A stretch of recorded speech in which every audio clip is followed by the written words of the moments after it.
Good evening, everybody. This is Mike Banner here from a little makeshift studio. We'll tell you about that when we come back. But tonight, our guest is Mr. Shawn, an attorney in this area for more years than he wants to admit. But that's not why we brought him today.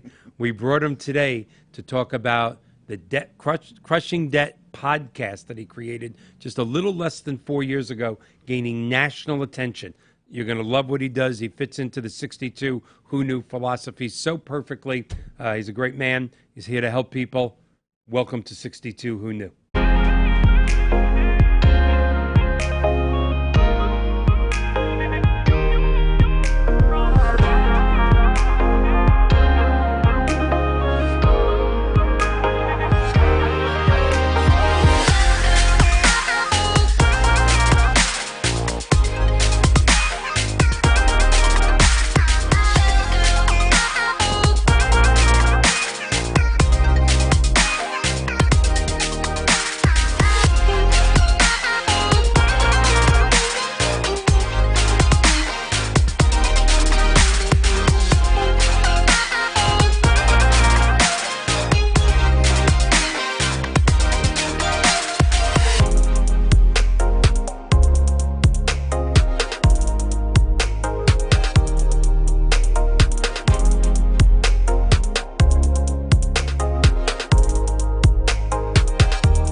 Welcome to 62 Who Knew. Glad you're joining us.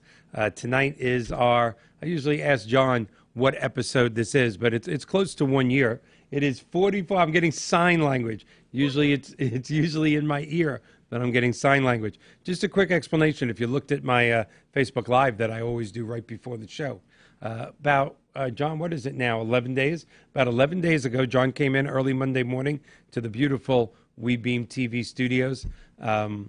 And walked into 6 inches of water. So a lot of damage. Thank God the cameras, computer equipment, they were all on stands. They weren't damaged. But the two beautiful sets, the 62 Who Knew set, the green screens, the sheetrock, all flooded from the bottom. Walls are being ripped up. John didn't want us to miss the show today. So here we are at the podcast table in the waiting room. I wish you could see everything around us. This is the most incredible waiting room. There are superheroes and enterprises and lightsabers all around. It's like I died and went to heaven.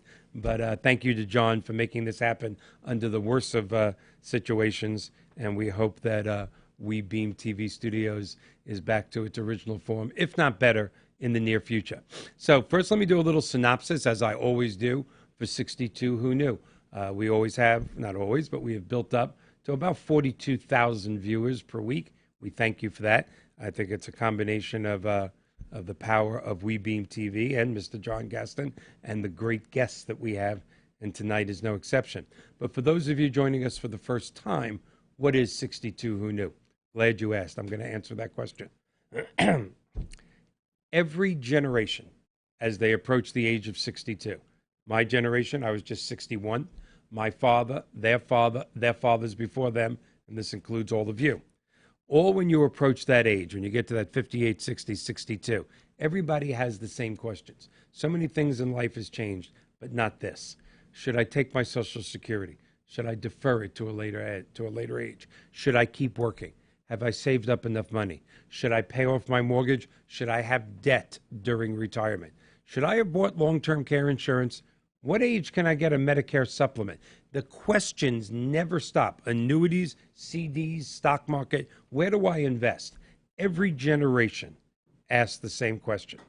Except my generation, our generation, if you're between 55 and 65, we have one more hurdle to clear.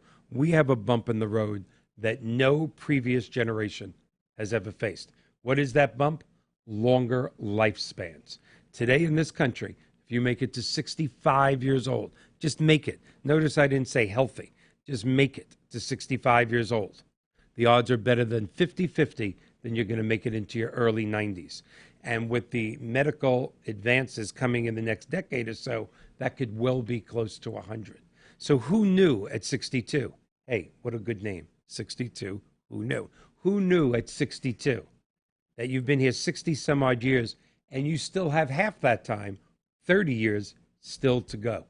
And the truth is, only 1% of this great country is capable financially to go from their early 60s to that 90, 92, 95 stage. And that's what 62 Who Knew was created for. Every week we have a different expert on Social Security, Medicare, Medicaid, long-term care insurance, life insurance, health, travel. It doesn't stop.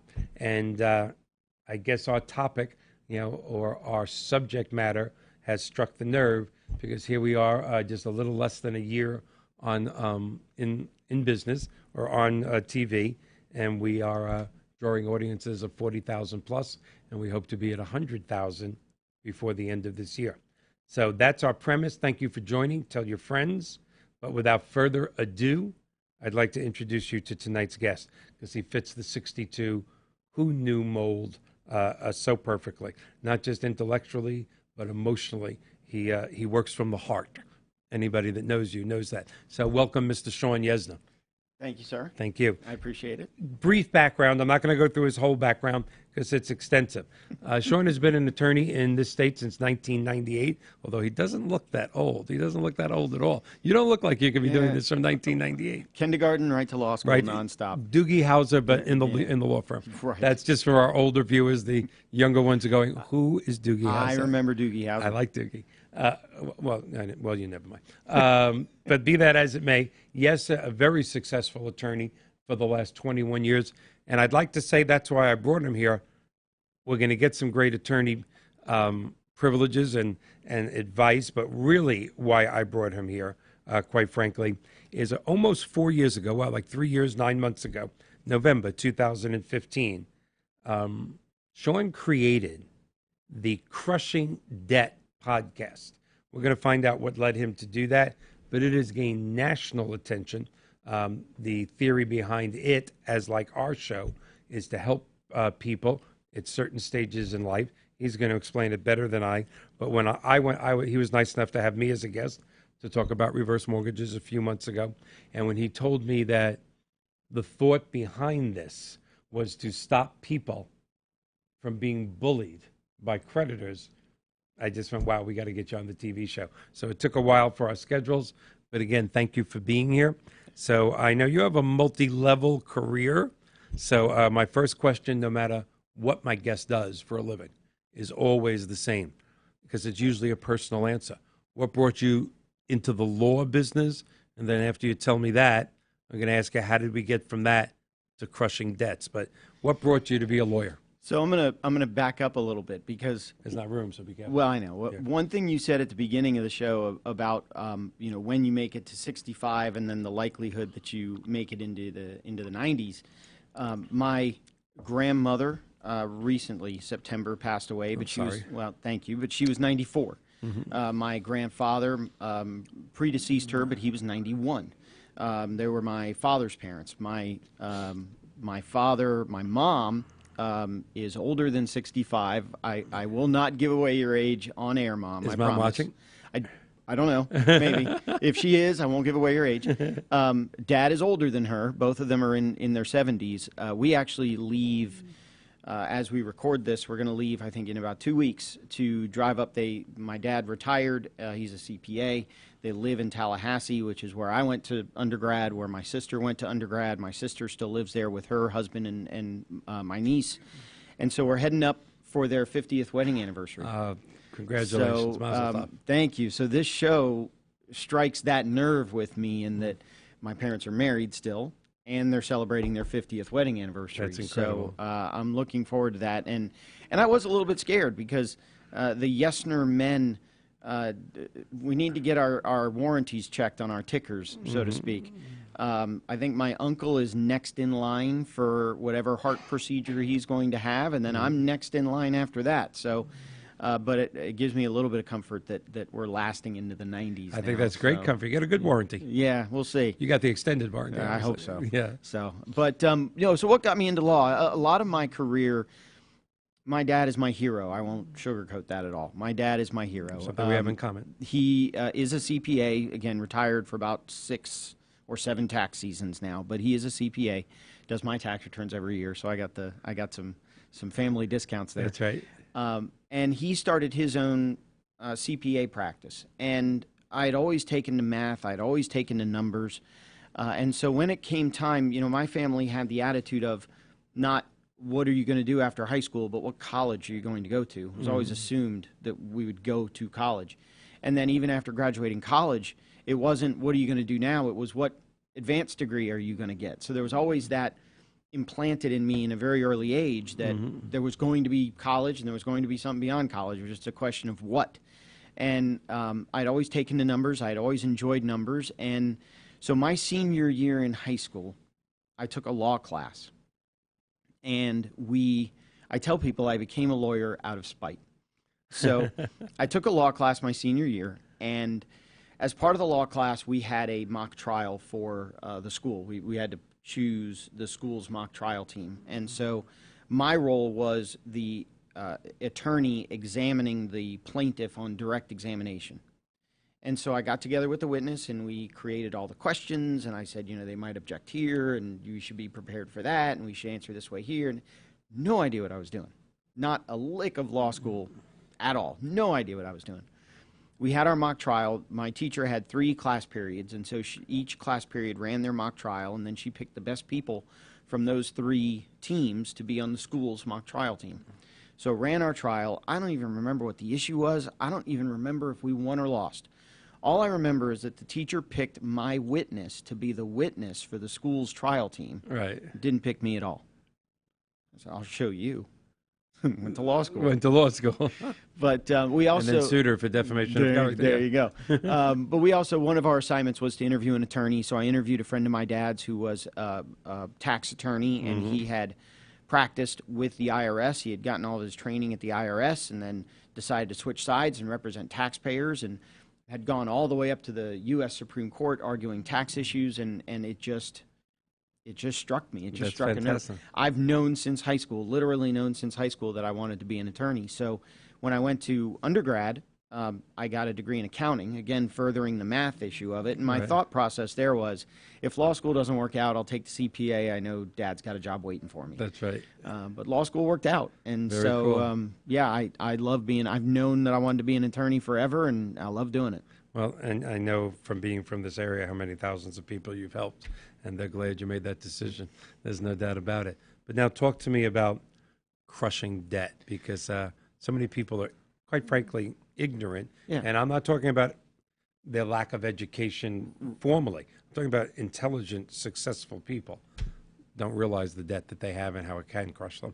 Oh, yeah, no. And somebody's asked me before, what's the issue with credit card debt? Well, you got to be careful because it sneaks up on you. I was one that was taught at a very early age, you pay off what you charge. You charge it, you pay it off. You charge it, you pay it off. You charge it, you pay it. You don't carry balances. When you start to carry balances, it sneaks up really, really quick. So when I graduated law school, I went to Florida State undergrad. I went to a law school called Cumberland School of Law, part of Samford University, not Stanford, Samford University, out in Birmingham, Alabama. And I loved my time in Birmingham. I'm a Florida native, born in Tampa, raised in Miami. You're a tampon. I am. Yes. Although we moved before I was 1. So Okay. When people ask me where I grew up in Miami. Okay. But so my only 3 years outside of Florida were in law school. And it snowed my first semester of law school, and I think You're that's in when shock. I made the decision that I was coming back. Absolutely. So, you can take the boy out of Florida, you can't take the Florida out of the boy. So, came back to Florida, started practicing in Miami at a law firm in Miami, doing residential and commercial real estate. We were doing closings, and I loved it. At the same time, we were doing immigration. Now, I was in Miami practicing immigration at the time of Ileana Gonzalez, for those of you that remember Ileana Gonzalez. I would hope most people do. I'm not sure about the younger people, but I would hope. It wasn't my case. Right. And for those that don't know, he was from Cuba. His father brought him over from Cuba to get asylum in the U.S., and there was this whole, then I think I think it was the mother, one of the parents was still over there. And they wanted him back. And they wanted him back. And so there was this whole, it was when Janet Reno was the Attorney General, and there was this whole It was a big, touching case. It was. And it was it got a lot of people riled up one way or the other. Yes. Those that said he shouldn't have been here, those that said he should go back, he should stay with this parent, that parent. I was not involved in that case, but that's when I was in Miami practicing immigration law. And I didn't enjoy immigration law as much as I enjoyed real estate. So I learned early on, I think I'd always had that entrepreneurial spirit. I mean, my dad had his own CPA practice. I always knew I was going to have my own law firm. And so I knew that there was no advancement for me in Miami. I was working for one partner, so I was only ever going to be his right-hand man. And That's right. tremendous attorney, taught me a ton and how to do things the right way. And he still is practicing in Miami. I still talk to him regularly. He was a big influence on my career, and I consider him a friend and a mentor and all that, but there was no advancement there. So I found a job here in Clearwater, or in Tampa Bay in Clearwater, at what we now call a foreclosure mill. So we were representing lenders taking houses away. And I got really good at it. And I really... I took to it for some reason. The area of law was fascinating to me. And one of the things that I will always credit that law firm for is that it taught me every step of the process. So it taught me how to choose that we had the defendants picked properly to foreclose out any other interests that attached to the property. It taught me issues about service of process, uncontested cases, contested cases, for bankruptcy cases, REO sales, when banks take the property back, evictions, all of that kind of stuff. I even had a couple of appeals. I have a couple of reported appellate decisions. So I will always credit that firm for teaching me the nuts and bolts of foreclosure literally from start to finish. In 2004, the owner sent out an email. So I bought my first house in summertime of 04, like April, May-ish time frame of 04. Email went out in the summer. I'm shutting the firm down. Oh. So I thought, great. What am I going to do so my file doesn't come across my desk? And I thought about moving laterally to another foreclosure firm. I had interviews at some of the, and this was in the days of David Stern and Micah Cheveria and all these law firms that just robo-signing and all of that kind of stuff. And so I thought, you know, I know how to speed up a foreclosure. Let me see if I can slow it down. And so I hung my own shingle and started networking and switched sides and started the firm. Ended up growing a pretty significant sized law firm. We had 50 people. We had 10 attorneys. It was a fairly big foreclosure defense law firm, and we absorbed other areas. So we saw that people were going into foreclosure because they were getting a divorce, so we absorbed divorce law and an attorney to do divorce law. If people would get into accidents, couldn't pay their bills, so we absorb a personal injury attorney. You know, people would pass away and you know, those issues, and so we're looking at absorbing a probate attorney. Well, at that point, I had then gotten married. My wife and I were starting to have our first kids, and my other majority law partner was getting a divorce. And so, you know, we're going in two different directions, even philosophically. You literally went from like the state prosecutor to the public defender. Pretty much. I mean, from doing the foreclosures and getting them out quick to now protecting people. Now protecting them. I think that's incredible. Well, and going back to that attorney that I interviewed when I was in high school, he worked for the IRS. He learned all those secrets, and then he defended people from the IRS. Best thing to do. Same thing, same kind of concept. And I enjoyed it. And I always looked at it from a perspective of, I don't want to defend the foreclosure so I can pat my back on how well I defended the foreclosure. I want there to be an end result. I want there to be an end game. Are we going to modify? Are we going to bankrupt it? Are we going to do a short sale? Are we going to, you know, what's the end game? I don't want to keep you in this house. I was talking to a client today, as a matter of fact, and I said, look, at some point we got to come to a resolution or the bank's going to take the house away. There's only, at some point, we are not going to be able to prove that you had a legal defense to stopping the payments. We can prove legitimate reasons all day, every day, but whether those rise to the legal defense. So in 2012, I split from that law firm, and they bought me out. They bought my ownership interest, and I used that money to start Yesner Law in 2012. So this is actually the second law firm that I've owned and started from scratch. Going to learn my lessons from the previous case. But now that's the whole concept of the law firm. I realized going back to a really early age that bullying is a hot spot for me. And a lot of times people will call me. I can't make the phone call stop. I don't know what's going to happen with my house. I mean, I know that I've had a really good consultation with a client when they leave saying, I feel better. I feel like the weight's been lifted. Yeah. And so if I can get there, I know it's been a really good conversation, and the chances that they're going to hire me go way, way up. Mm-hmm. And so that's really, it took a while to figure it out. But once I figured out my why is protecting people from these financial bullies. Mm-hmm. And so that's the history of the law firm. That's the history of how I got to where I am now.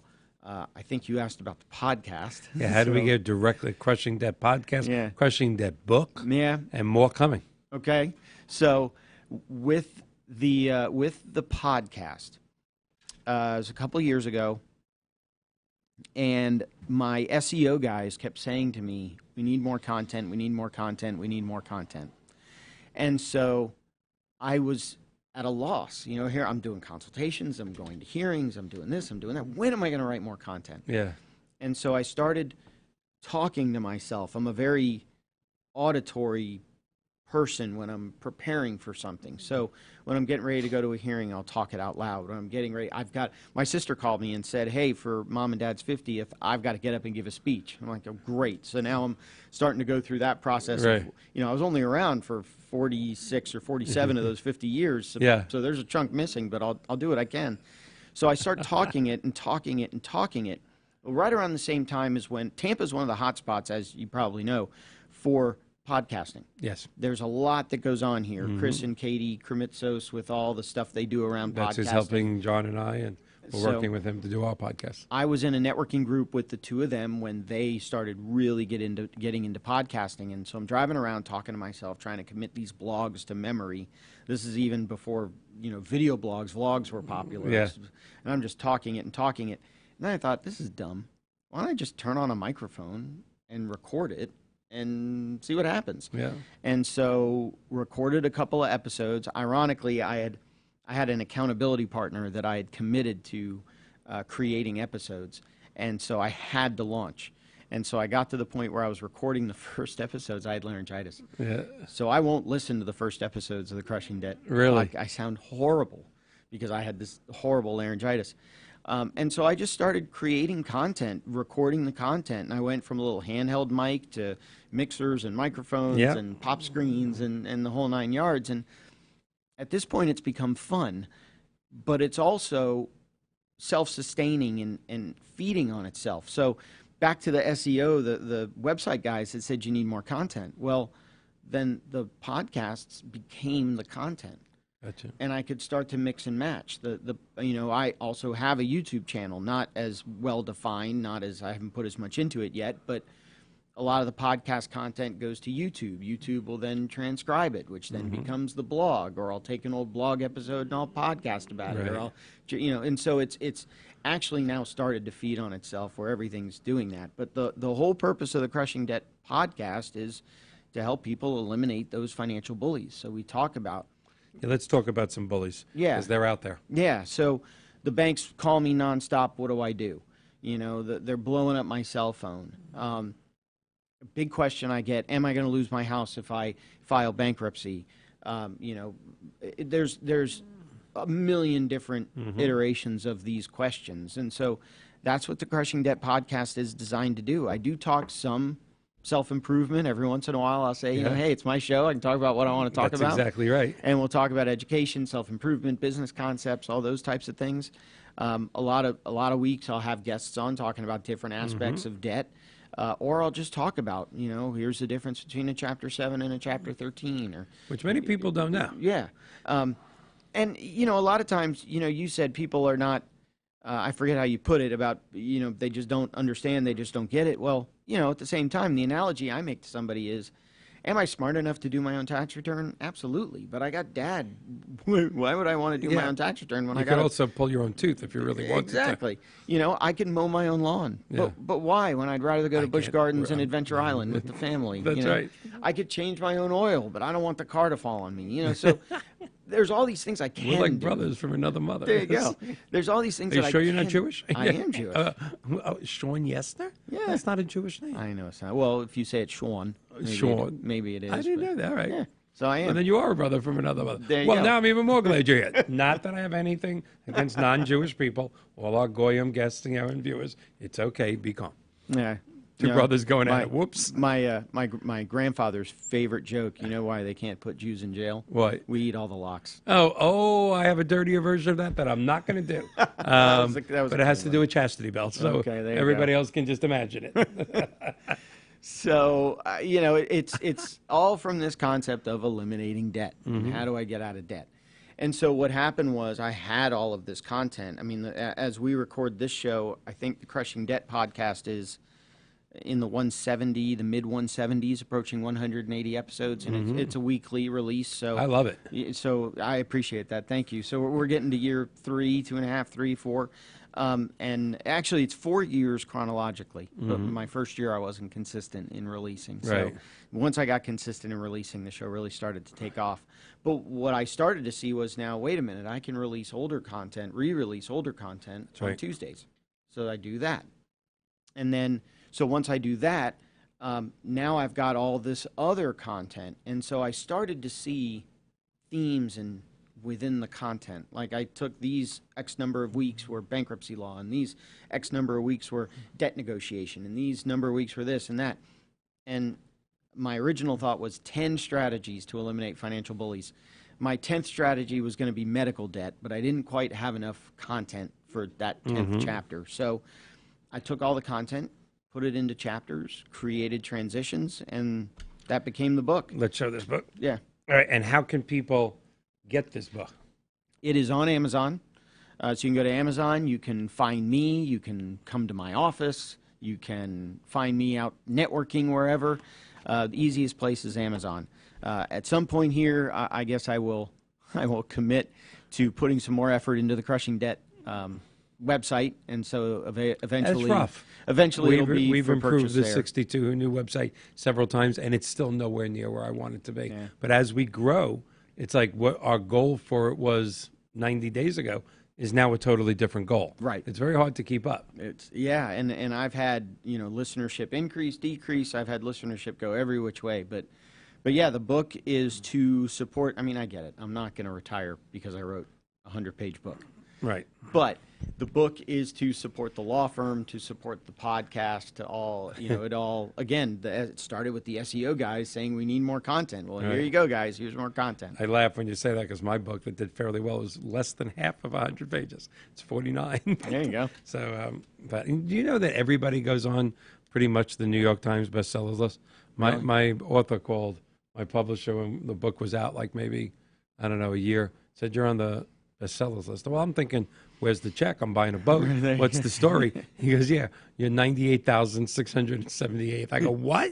He goes, oh, yeah, once you sell a certain amount, you go on the list. Right. But I was like, 98,000. But for a second there, hey, I was there. Well, so as an attorney, I said, I'm going to do things the right way. I am now selling a physical product. So I registered for sales and use tax, which has to be reported quarterly. One quarter, I reported $1.92 of tax. Now, Right. imagine it's Was that 7%? That's 7%. Oh, come on, man. I mean, $1.92. There you go. Oh, well, yeah. There was another quarter where I reported zero in sales. Yeah, but that $1.92, you sold $25. Yeah. I mean, come on. So I mean, You're in double digits. Yeah, it makes it nice. But many people don't know I self-published, and so Amazon doesn't send you a check until you get over $100 gross in sales. You also don't make a lot on Amazon. No, and I've gotten a couple of checks. So Yeah. I've done a couple of $100 off Amazon. So it's not that. It's I get a check and I come home to the wife and say, "Yay, we can go out to dinner or something."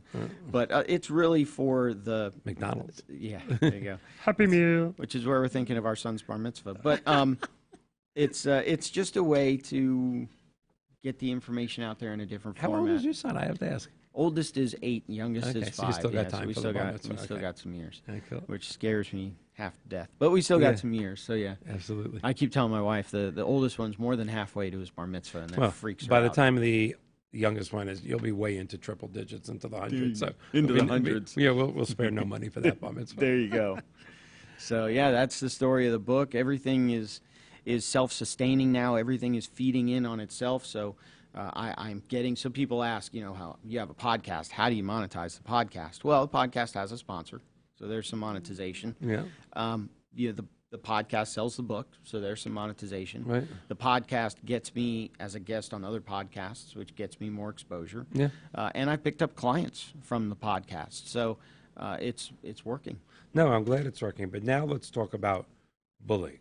Okay. Because the word itself really does send chills Right. through most people's spines, because the bullying is a very big thing socially, as you know, on Facebook. You know, as an attorney, I'm sure you know that better than most. But there is financial bullying, right from our own government, from IRS, who thinks they can do anything, right to that mortgage company calling somebody 8 times a day. Yep. What rights do people have? I'm going to look at it as a mortgage lender for a second, because that's what I am in my real life. You stop making your payments, you are in default. You may have the best human, heartfelt reasons, but you are in default. But do you have to take the verbal abuse, the 10 calls a day, when you're simply telling the truth and saying, this is why I can't? What's the truth about that? There are federal laws set up. Florida also has a state statutory structure set up where you can tell the creditors to stop calling. And if they don't, that makes them liable for certain, you can sue them. I didn't know that. Yeah, you can sue them. You can tell them to stop calling. You can revoke permission, especially if they're calling on the cell phone. That brings up to certain rights, especially if you tell them to stop. What I'll tell clients a lot of times is document it. Keep the call log on your phone, or keep a pad of paper and physically write down who called, when, where, what. When someone hires an attorney, so I had this conversation with a client today. I do a lot of bankruptcy filings. I cannot file bankruptcy till I'm paid in full. So I can't be your bankruptcy attorney and have you owe me money. It just doesn't. Well, yeah, they could put you on the bankruptcy list, can't they? They would. That's what would happen. Yeah, I mean, the that's rest of just my not right. fees would That's be just not discharged. right. But if someone wants to pay me in installments and then we'll file when they've paid in full, that's fine. The instant they give me that first payment and they've retained me, now they have an attorney. When that creditor calls and says, I want to talk to you about, whatever, however they put it, I have an attorney. They're not allowed to call They're anymore, not right? allowed to call anymore. They call you? They call me. And then, typically they call me with, we want to confirm that you represent blah, blah, blah. And I say, yes, I do. And then they'll say, do you plan to file bankruptcy? And I'll say, I'm sorry, that's privileged. Click. Yeah. And then, and they have to stop calling at that point. Now, again, we need to come up with a resolution. Yeah. So, are we going to settle out the debt? Are we going to bankrupt the debt? Are we going to propose some kind of payment plan? What are we going to do? Because ultimately, if we don't resolve it, they're going to sue. Some people. And they're going to win. Yeah, in the majority of cases. I have won my fair share, but in the majority of cases, yeah, even if you have a legitimate reason, my spouse passed away, I lost my job, medical, even for those legitimate reasons, they don't rise to the legal defenses. Now, that 32-page mortgage that they sign, is kind of airtight and, Right. And time-tested, and in many different ways. I'm saying it as a mortgage person and a layman, not an attorney, in so many different ways. In those 32 pages, it says, once you're in default, you are in default. Right. And even if you cure, we don't have to let you stay. Right. That's a conversation with a client today. The bank offered him a loan modification. The problem with the loan modification, so this was a case that I had actually beaten the bank and proved that the borrower should not have been in foreclosure. The problem was the borrower then never made payments after that, so he went right back into foreclosure. What the bank did, though, is the bank filed the exact same case. Same plaintiff, same defendants, same default date, same principal balance, same demand letter, same everything. Well, there's a concept in the law that it's res judicata, collateral estoppel. It's I guess in layman's terms, it would be double jeopardy. I was just going to say that you can't get trialed for the same thing at the same time. Right. So the argument is, hey, bank, you sued us. You sued the exact same people for the exact same note, for the exact same principal balance, on the exact same due date, with the exact same default letter, with the exact same. No, update something. Yeah, Update change any it. one of those elements, and I think you got it. Right. But they didn't do it, so I'm fighting them on that ground. We have a trial coming up in, I want to say, a month or two, unless they offered my client a loan modification. Could he make payments if they did that? Yes, the payments were affordable. He was bickering over a couple of the numbers that the bank had put in the modification. And I think legally he's right. I think legally the bank included stuff in the modification that maybe they shouldn't have. But then you take the attorney hat off and you put the practical hat on and you say, well, wait a minute. If you can afford these mortgage payments, let's end this now. Yeah. Why go to trial? Maybe we win. Yeah. But then you still got this default you got to address. You That's still right. got this lack of payments you got to address. Yeah. Modify the loan. Let's end it now and be done with And you're it. personally guaranteed it, like it or not. Right. You know, I love saying to people at closings, and I've been doing it for, I don't want to say this, but 37 years. And it's certainly not legal, but it makes sense.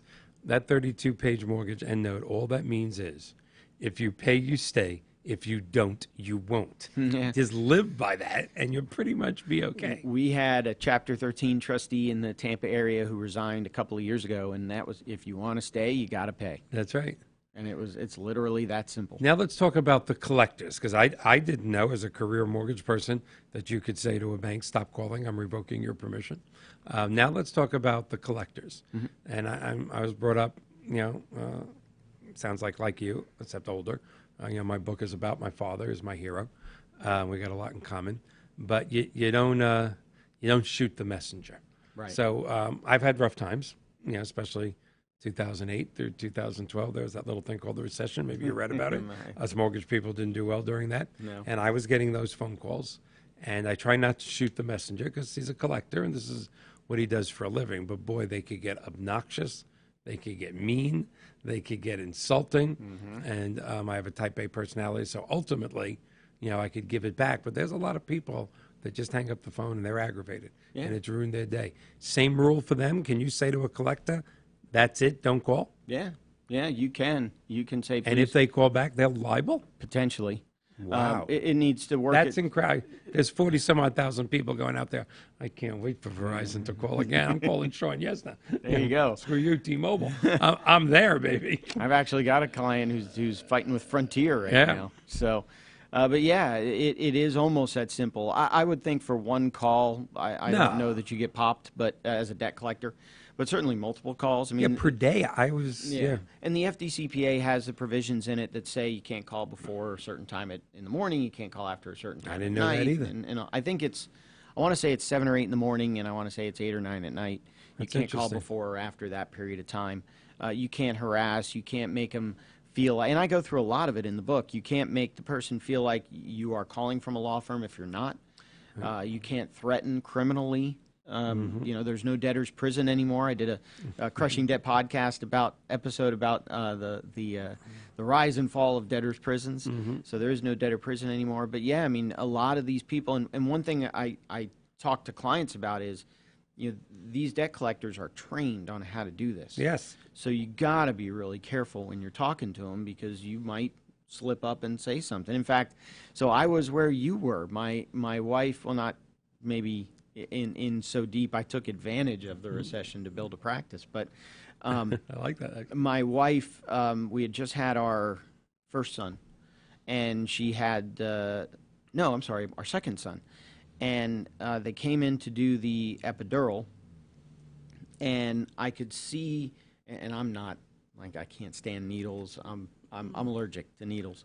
And I saw the doctor getting ready to put the needle into her back, and at that point, whatever position they had her in opened up so that the baby started to come out. Right. And so they basically shoved the anesthesiologist out of the way before he could put the needle in her back, rushed them out of the room, got me back into the room because I was probably green as this shirt watching them try to put a needle in my wife. And our baby was born. Well, a few months later, we get the bill from the anesthesiologist. He didn't do anything. He didn't do anything. He didn't even put the needle in. He came in, examined her. He went and got the needle, and that's it. He proposed, but they didn't get married. There you go. And so even I was like, I'm not. This is not right. I'm not paying this. This isn't right. Couple of months go by. I then get the call from the medical office. we need to collect. I said, I'm not paying you. The anesthesiologist didn't do what he's billing for. I'm not paying it. And it ended up going to collections, and I got a call from the collection agency, and I want to say it was like a $4,000 bill, and I believe that I settled it for either 3 payments of $400 or 4 payments of $1,200. Yeah. I forget if it was 3 payments of $400 Because he was or 4 there, payments of 3. so he deserves something for his Right. time. But not $4,000 for No. looking at my wife's back while she's having a baby. And that hurt your credit if you went to collection. A little bit, but I got everything I want. I don't care about Yeah. credit right now. Yeah. So, and it was funny because I came home that night, and I said, yeah, honey, I settled out our debt. We don't owe the anesthesiologist anymore. She said, really? How'd you do that? I said, you realize, honey, what I do for a living, right? And this is what I do. I just did it for us Yeah, instead that's of right. someone else, but this is what I did. So a lot of these, if you talk to them, if you're having problems and you talk to the debt collectors, they'll work with you. Most of them do. There's no doubt. That's why I don't shoot the messenger. Exactly. But there's some mean ones out there. They just are. And something that we cover a lot in my reverse mortgage world, I go out of my way to not let this show turn into a reverse mortgage show. Right. Although I do bring it up when we talk about long-term care insurance and in-home care. We have a incredible regular guest, Mr. Colin Castle of Home Instead, which is the largest in-home care company in the country. And him and his wife just wonderful entrepreneurial and philanthropic people. So I do bring it up. I mean, hey, I Right. got to make a living. Right. But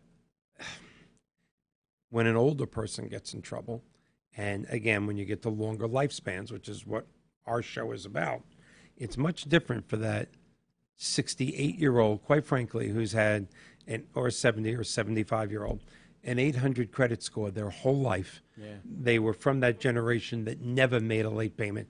That's if they even had payments. Right. They had that mortgage burning party.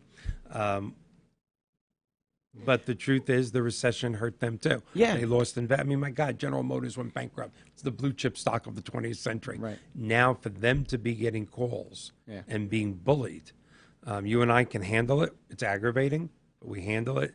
I hate it when I hear it's happening to our seniors. Yeah, and a lot of times what I will say to somebody is, well, how thick is your skin?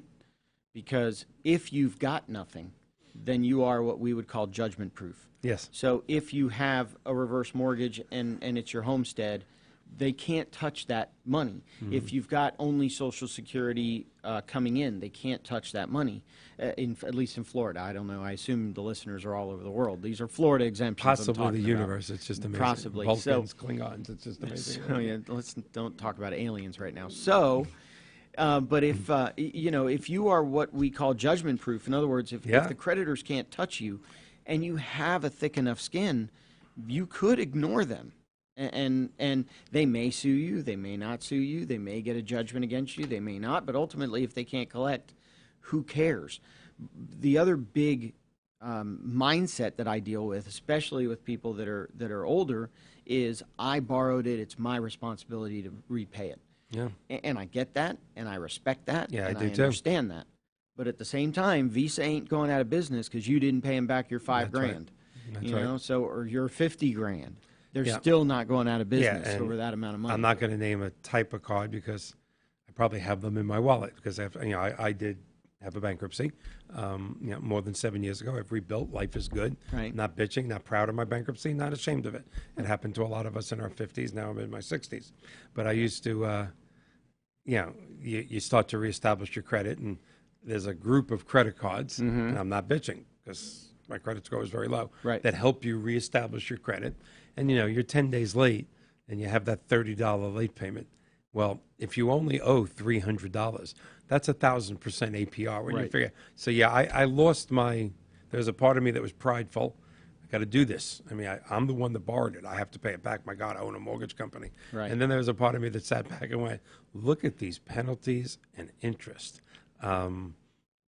That's a rough industry, the credit Yeah. card industry. Well, and you think about it, they're a late charge or an NSF fee, an insufficient funds fee. The bank is making money based on people that didn't have enough money in their account to pay. Well, And they're making money off those kinds of people. You have to come back, number one, because I enjoyed the personal history, but there's so much more for us to talk Yeah. about. But the whole consumption theory, that this world lives on, or at least our country. I think the world does too. And I don't want to get too carried away with this because we probably have less than 10 minutes left. Still good? Okay, good. Usually it's in my ear, but in our makeshift setup here. When you really get into how our system works, and I'm not putting it down. I was brought up to be a patriot. This country is in, I think, personally, we try never to get political here, but there is no doubt in my mind that in the last 10 to 25 years, the morals and the ethics of this country in the last few decades has slipped greatly. We are, in Star Wars terms, falling to the dark side. Right. Even so, we are still the best country in the history of history. The American dream still lives. People are here. It's obviously proof they can walk. They walk across deserts just to get here. That being said, the whole system is based on failure. And I had to get older to actually understand that. And it's actually my son in his 20s that sat down with me, and I went, what do you mean by that? And let's just take one of the greatest industries there are, the automobile industry. It's the second or third in this nation. It fuels our economy. Do we really need new tires every 20,000 miles? We can't create a tire that can go 100,000 miles. Well, the answer is yes, we can, and we already have. Right. I mean, the heat shield on the space shuttles is made out of rubber. It takes 1,000,000 degrees heat, but our tires evaporate on roads. Well, we are in Florida. We are in Florida, so it is probably more than 1,000,000 degrees. There you go. But in order for the automobile industry to prosper, something has to go wrong with our automobile, so we buy another one. Because people buy another one because they don't want anything to go wrong. In order for the medical field, oh my God, to prosper, we have to be sick. Right. This goes on, and there's a certain perversion to it. So I'll tell you this. When I was in law school, a buddy of mine got an internship at a family law firm. And unprecedented, he is a named partner at that firm today. I've been at 4 different law firms in my career, 2 that I started. This guy's been at the same law firm, now a named partner. And I remember sitting down with him in summer between first and second year and said, my goodness, you're at a family, you're watching families fall apart, and here you've got a wife with a kid on the way. How can you work in a family law firm? He said, think about it. People don't come to attorneys when things go right. So it doesn't matter. My divorce, my spouse died, I'm in foreclosure. Nobody walks into your office and goes, I'm just having a great day. Just came in and say hello. Just came out and say hi to talk to you, and no, they don't. Not as deep, not even close to as deep and socially relevant as your industry, but it is kind of the same thing with us. People call a mortgage person when they need money. It could be a happy thing, like buying a house, or it could be I need $50,000 for my kids' college, or somebody's getting married, or I want to help the grandkids with the student loan. But no one gets up in the morning and goes, God, I can't wait to call the mortgage guy. Nobody does that. No. The system is a little weird that it's set up for us to suffer, for lack of better terms, in order to keep the mouse going around the wheel. I don't know if we can get away from that. I know there's some theories out there for the future about everybody prospering, but I don't know how everybody would, I just don't know how it would work. Which is why I'm glad to take it all the way back to the beginning. I'm glad I'm an attorney. It's That's something that I enjoy doing. And So, you got a passion for it. And I get to help people every day, and I get to see people save their houses. I get to see people get out of debt. I get to help people get out of debt. I mean, I get it. Bankruptcy, nobody likes bankruptcy. And again, not to get political, but, this person filed bankruptcy, that person filed bankruptcy. It's a tool. It's a financial tool. And to get into the whole concept of debtor's prison and why that existed and why we got rid of it, bankruptcy is a good thing. Bankruptcy is the safety net that we can take risks. That the government has created for us. Right. So that we can take the risks to build the American economy and be successful. And correct me if I'm wrong, Florida is one of the best places to go bankrupt in the United States of America. It is if you own a house. We've got the best homestead exemption in the country. Some of the worst personal property exemptions, but we've got a good homestead exemption. Aren't certain annuities and retirement plans also exempt? Annuities are 401ks, IRAs, mostly any retirement accounts, life insurance proceeds. All those things are exempt. Homestead is exempt. Cars are not. So I actually homestead, though, I think that amazes me because a lot of younger people in Florida, I bet you'll know because you're from Florida. What is our state's slogan? Sunshine State. No, that's No. our nickname. That's Okay. our name. You may not know, but it's still the same. It used to be on every license plate that they made before you started putting other things In on. oranges we trust. No, not close. Arrive alive. Oh, there you go. That was, I mean, when we used to drive down here from New York, when you left Georgia and went into Florida, huge billboard, arrive alive. Every license plate. Was that a? I think that was more of a goal. Than Well, anything yeah, else. the average age of a person in Florida is deceased. So, yes, in the 60s and 70s, that was a goal. No, that is the state adopted slogan. I didn't And know that. I have a friend that's a comedian that always says, that they made that because they just went, look, grab your assets, come down here, buy a free and clear house, get it in your IRA, just arrive alive. We'll take care of the rest. Here's where you want to die. Makes a lot I of have sense. had friends move here to go bankrupt. That's why OJ moved here. Really? He bought a house. He took all the money from California, bought a house in my hometown of Kendall, Florida, and it was Does totally he still live protected. here? He went a little boo-boos, didn't he? I don't recall if he still lives in Florida or not. I know he did. I mean, right after the trial, he came and moved down to Florida, took all the equity. That was right around the time the bankruptcy code was amended to cut off that kind of stuff. So the bankruptcy code now says you can take all your assets from California, dump them into Florida house, but then you do not get, regardless of what your state says, you don't get the unlimited homestead exemption. Oh. So that was, I don't know if that was because of OJ, but it was right around the same time. Yeah, I heard that he did go like a little cuckoo. And He did. Say, yeah. He did. I think I remember he opened up a limousine services.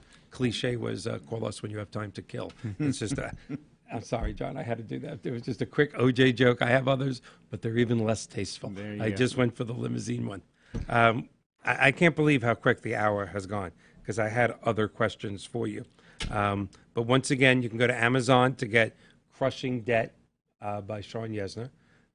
Next week, our guest is going to be Mr. Bill Borton. This is a very interesting guest because he has a show similar to ours in the Northeast.